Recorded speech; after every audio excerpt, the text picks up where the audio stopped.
Des gangas bleus jaillissent dessous les pieds nus du berger, dans l'odeur des abcès creusés au silex, tournois, becs vibrants. Leur nid provisoire palpite sous la chèbe. Le duvet chargé d'eau de leur ventre frôle les jarrets du berger. Le sable se mêle de latérite, rose au ras du feu. Loin, le ressac herbacé, jaune mousse.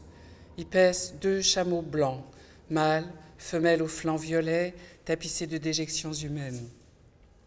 Auprès, sous un abri de peau, montée sur 2 perches d'épineux, une femme, jeune, l'épiderme ocre mauve serré dans un tissu violet dont le feu boit le restant de parfum, dort, son bébé assoupi dans le creux de son aisselle nue. Sa chevelure, décapuchonnée, mêlée, grasse, bleue, au sable. Elle respire en sa robe, renforcée sur les seins, de rectangles de toile de sac cousus au poil de chèvre noire. En arrière des 2 chameaux, 5 chèvres noires broutes. Sur la peau, un singe, svelte, noir bleuté, fourré blanc à la gorge, aux pattes, au cul, ronge un pied de phacochère sorti du sable. Le cuir lui chauffe le cul. La vapeur de sueur baigne le corps replié de la femme. Sa main tient, contre le flanc du bébé, une bouteille de graisse blanche bouchonnée d'herbes vertes. Une bave nacrée vibre à la commissure des lèvres du bébé. Le nomade marche à l'écart. Le berger tient les rênes du méharé. Son intestin chargé de foutre, d'écailles, de griffes, bout. Il le presse avec son poing. La tête du nomade, ballottée, se retourne sur lui. Les joues gardent le sucre dans leur fond sec. Les yeux brillent, dorés, entre les pans du voile bleuté. Les hanches éperonnent la robe embaumée aux épineux fleuris. Le rire projette de l'écume sur le voile.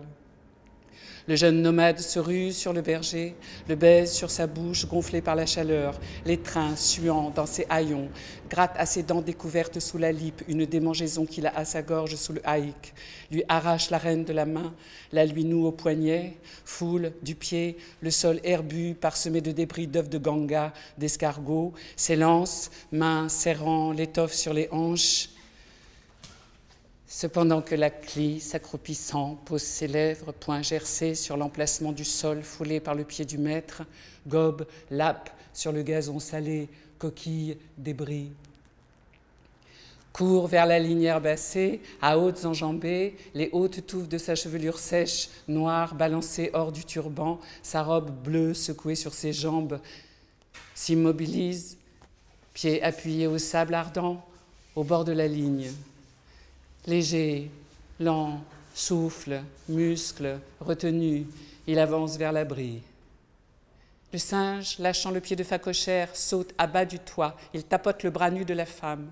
Le bébé, son visage frôlé par le panache du singe, s'éveille, crie. La femme, ses seins gonflant les rectangles de toile à sac, se redresse, repousse le singe. Le membre du nomade éperonne sa robe. Il détourne sa tête voilée. La femme se lève, sable, paille coulant le long de sa robe, sort de l'abri, garde la bouteille en sa main, avance sur l'herbe couchée, son autre main couvrant son sein droit découvert, alourdi de lait, tirant l'ourlet. Les orteils du pied gauche du nomade foulent, creusent le sol, déracinent les herbes. Un sourire fait palpiter le voile. Un peu d'écume à la commissure des lèvres entr'ouvertes dans le sourire, en humecte les plis serrés. Le berger, mâchant, redressé, les débris, les brins d'herbe reverdis, l'ombre de la femme attouche le pied du nomade. L'herbe, l'étoffe frise sous le zéphyr embaumé, les sexes fleurissent sous l'étoffe gonflée. Le singe poursuit, un tourbillon surgit de derrière la ligne herbacée. La femme s'approche, incline le goulot sur la paume de sa main. Une goutte de graisse blanche filtre à travers le goulot d'herbe compressée, s'étale sur la paume. La femme élève sa main renversée vers la bouche du nomade. Le bébé avance sur ses genoux, sur ses poings, serrant dans sa main le col d'une menue gerba desséchée. Le nomade détourne la tête. Son sourire s'élargissant fait glisser le voile sur ses lèvres. La femme enfonce son pouce dans le goulot, le passe rapide, graissé sur les lèvres ocre au revers mauve du garçon. Le nomade retient ses lèvres écartées. La femme appuie, maintient son doigt appuyé sur la lèvre inférieure. Le nomade, avalant sa salive sucrée, dont un peu mousse dans les gencives inférieures, mouille le doigt, referme ses lèvres sur le pouce. Le bébé dépose la garba sur ses pieds. Le nomade baise le pouce, bébé suçotant son talon lisse, le suce, cependant que la femme, se baissant, ramasse la gerba, la remonte asséchée le long de leur corps, s'enfiévrant sous la poussée du sang, des sucs, des semences. Le nomade mordit le pouce de la femme, sous l'ongle duquel un dépôt de lait rancit. Ses cuisses s'écartent sous la robe. Sa main couvre le sein de la femme, appesantie sur le rectangle plissé. La gerba, durcie, anguleuse, coincée entre leurs seins, s'amollit dans les halètements. Les lèvres du nomade patouillent la phalange de la femme, le dessus de sa main, du poignet, de l'avant-bras, le pli intérieur du coude, sa verge saccadée, durcie, creusant son pubis roué par la marche. De son autre bras, passé sur la croupe, il étreint la femme, détache ses lèvres du pli du coude, les porte aux joues de la femme, laquelle, ses cuisses s'écartant, du sable s'écoulant hors de sa toison, ouverte dans la gonflée du sexe, du pied refoule le bébé, câline le talon, la cheville du nomade, appuie la bouteille empoignée sur le coccyx palpitant du garçon, entr'ouvre ses lèvres par lesquelles il enfouit sa langue en la bouche fraîche de la femme. Le singe danse auprès du tourbillon de latérite. Les doigts du nomade pétrissent sur la croupe de la femme, l'étoffe humectée par le zéphyr embaumant les plaques de sueur de sommeil. Sa langue cueille dans la joue de la femme un dépôt de chair de date. Il le ramène vers ses lèvres, dans sa bouche, l'avale. Un sourire ferme les lèvres de la femme sur celles retroussées du garçon, fait s'attoucher leurs joues. Le zéphyr baigne leurs jambes sous la robe. La morve susurre dans les narines, dans la gorge du garçon, lequel, son torse soulevé par la toux, poumon ardent, ôte ses lèvres, crache au ras de l'épaule de la femme un caillot de morve ensanglanté, recolle ses lèvres engluées sur la bouche entrebâillée de la femme. Le zéphyr baigne leur sein, gonfle la robe. La femme entraîne le garçon vers l'abri. De la femme, le fessier tourne, carré, sous la robe légère, lâche, qui la touche dans le déhanchement. Le garçon, ses yeux s'emplissant de pleurs, le sang réardant ses poumons, caresse, câline le fessier de ses longs doigts au revers mauve. Le sein, l'ébranlant, l'emplissant de la femme, accote, chauffe un côté de sa poitrine, avec la paume de sa main libre, ses lèvres secouées dans la marche, frottant la bouche de la femme. Il couvre le sein, lisse le téton entre ses doigts, appuie, maintient le sein contre le côté embrasé de sa poitrine. Tous crachent sur l'herbe des gouttes de sang rosé. Le bébé s'atouffe bleuté, effiloché sur l'occiput rasé. Prise dans un nœud d'herbe coupante, crie, son fessier crotté relevé, fente mauve du cul entr'ouverte. Le singe jette sa main dans le tourbillon, couvre sa bouche, s'élance, saute auprès du bébé, démêle la touffe, glisse un doigt, sa langue dans la fente du cul, dont la paroi lisse miroite au feu mouillé. Le garçon, gonflant ses joues, baise la bouche de la femme adossée au ventre de la chamelle. Il étreint la femme, la tire vers l'abri, la renverse sur l'herbe couchée, marquée de l'empreinte de son corps assoupi, poudre de lait dans l'empreinte de son bras écarté du torse, brouillée par celle du bébé endormi sur l'aisselle. La femme, son fessier touchant l'herbe, contracte ses reins, ses joues, dépose la bouteille sur le sable, se redresse contre le garçon, le refoule vers l'extérieur. Entrelace les doigts de ses deux mains à ceux du nomade penché sur elle, se laisse renverser sur le bord de l'abri.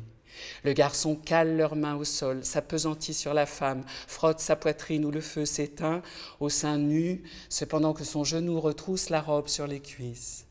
La bouteille étincelle, frôlée par l'herbe, la graisse blanche y fond. Le nomade geint, sa verge emmêlée à l'étoffe, sue. Du pouce, il retrousse sa robe sur sa hanche, découvre une partie du pubis, dégage la verge Ses doigts rapides, attouchant le sexe de la femme ouvert sous les boucles, la projettent d'un coup de rein dans le clitoris englué susurrant. Gonflé de sang, les tissus érigés de sa verge s'accotant à ceux du vagin, il redresse la tête, ouvre sa bouche, renifle, appuie, coude levé, la paume de sa main sur sa hanche dénudée. Ses boules s'amollissent sur les bas plis du vagin. Le berger, lié par la reine au chameau, erre sur le pâturage. Le chameau s'accroupit, frotte sa gueule au sol. Le berger s'accroupit, gratte sur le sable son visage, son cou qui le démange. Le chameau se redresse, la clie se lève. Le chameau broute, la clie courbant le dos, morcille les plus hautes tiges. Le chameau relève sa queue, défèque une urine bleutée. La clie, le long du ventre effervescent, écarte la cuisse sous ses haillons, pisse. Accroupi, sa flûte nouée lui serre le genou. Il la faufile hors du nœud, la porte à ses lèvres. Le nomade clôt les yeux de la femme, verse du sable sur les paupières qui tressaillent. La laine lactée de la femme, bouche ouverte, baigne l'avant de son visage voilé. Son halètement mouille, encrasse le voile bassiné par le sang. Le berger suce la flûte, souffle. Humecté, les croûtes du foudre de Hamza aigrissent le timbre. Le poissé mousse au trou. Sa gorge gonflée se déplisse. Les vénules saillent, pétillent entre les pores élargis. La sueur suinte à ses talons. Le foutre en croûte craque dans ses narines contractées. La pellicule du foutre des soldats qui recouvre le bas violacé de son visage bourrelé miroite, liquéfié par la sueur. Stridente, le membre durcissant, soulevant le haillon. La flûte vibre, crache. Le nomade, ses lèvres suçotant les gencives imbibées de lait de la femme à âne, son torse tangue sur les seins dénudés.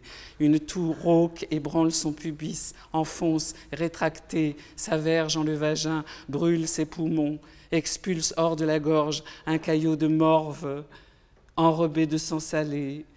Ses lèvres le recrachent, haïk soulevé par-dessus la chevelure de la femme. Le caillot s'accroche aux boucles frisées intercalées entre les bandes de cheveux lisses.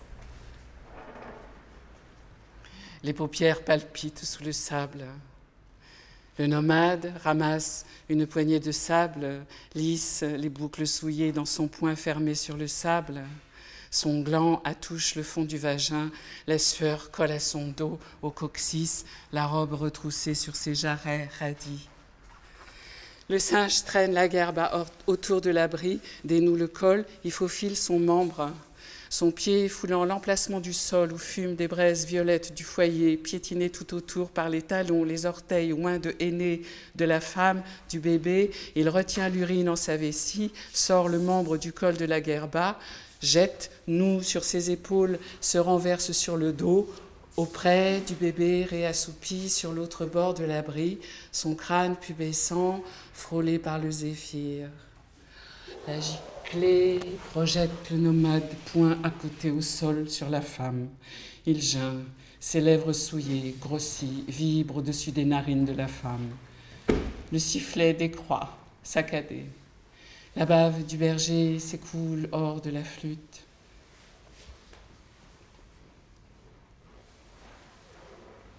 Se suspend, s'étire jusqu'au sol.